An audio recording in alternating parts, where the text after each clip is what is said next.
1, 2, 3, let's go. Wednesday afternoon, hoping you will tune into our show. Rogue Nation, in 2015, he's under the water for 6 minutes, Tom Cruise. And again, you've got to be risking things, but he was quite prepared. He was quite prepared to do that, wasn't he? So we've just been saying that about people who take risks, you know, with their lives, Jerome, and why they do it, why our personalities are like they are, and we then relate that to why do we behave in certain ways? Do we really have any great choice about what we do? Because 50% of our personalities are genetic. We don't really get much choice in that. The rest of it is upbringing, environment, you know, life experiences, and that makes us what we are, but we're all still pretty different. So we're looking at why that should be, and we're relating that to this, what I've called the love conundrum. I mean, love is a huge subject for us to cover, obviously, but just as a final point on how we are individually affected, under neurochemistry, dopamine and serotonin, these hormones, they drive our personalities. Someone whose brain is more sensitive to dopamine may be a thrill-seeking extrovert, while someone less sensitive might be more cautious. Well, we don't decide whether we're sensitive to dopamine or anything else, do we? It just happens. Yeah. So there's that factor again. We don't seem to have an awful lot of choice in that. And the remaining portion after the genetics is shaped by how we are raised, our culture, peer groups, and all of those things.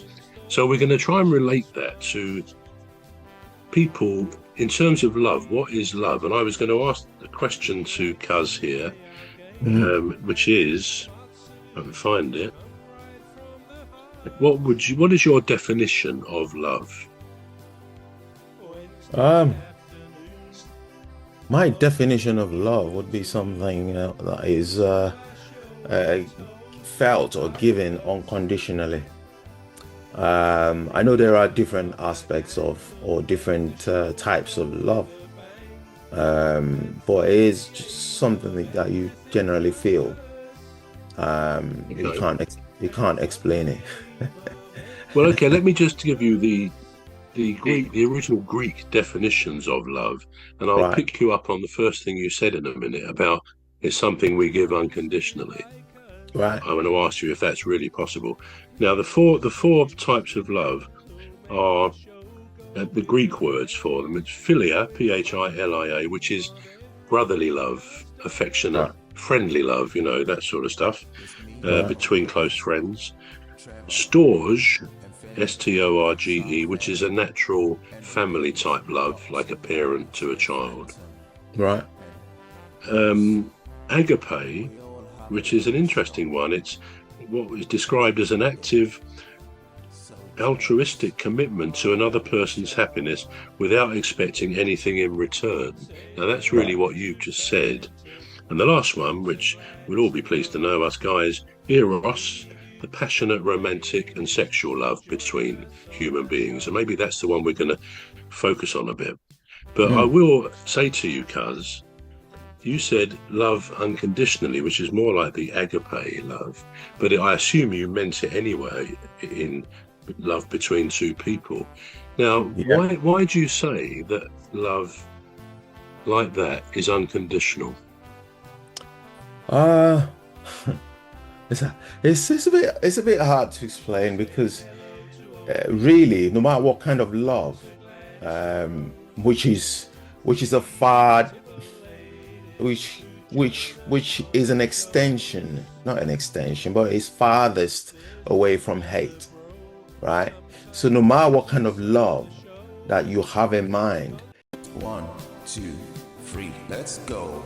Wednesday afternoon, hoping you will tune into our show. It's hosted by Cuz. He'll introduce the gang who'll make the show go with a bang, with fun that you have in mind. It has to come from a place that is not conditional. It's not dependent on anything really.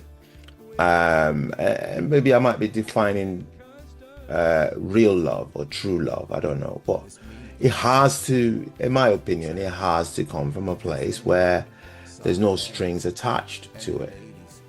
I don't know if I'm making sense. Oh, no. I think it makes sense. What about you, Uh, Jerome? What do you think? Do you think it's possible to love somebody in the human love sense unconditionally? Uh, I'll say yes. I've got a couple of friends, and yeah, there's no like sexual relationship with each others, but there's that bound and respect, which I believe it comes from a place of love. You know, Yep. when you respect somebody, you've got that bond whereby you look out for each other, you got each other's back. I would classify that as a form of love. It's got no emotional or sexual relationship, if that's the right word to use. So, yeah, it comes. It depends on what you've got with that person. Like you said, there are varieties of love, like the one from the family. Yes, it just it's my sibling, so you just have that natural love for the person, right? And there are Yep. some your friends or colleague or people you grew up together. You just have that bond, that respect for each other, and that can be. I would classify that as love as well. Okay. Yes, it certainly is one of the forms of love. But if we look at, we'll come back probably to the idea of unconditional love, if there could be such thing among humans, and we're thinking more of a relationship type love, the eros type love. Can it really be unconditional?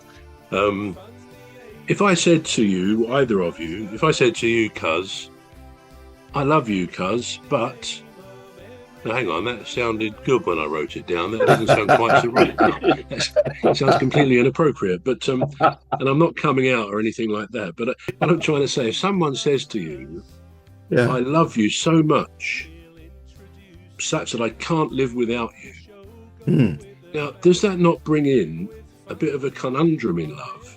Because somebody feels so much for that person, but they're saying, my needs are so important here, I cannot live without you. Now, I guess probably we've all known that sort of love.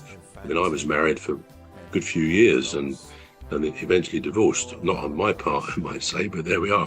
1, 2, 3, let's go. Wednesday afternoon, hoping you will tune into our show. It's hosted by Cuz. He'll introduce the gang who'll make the show go with a bang.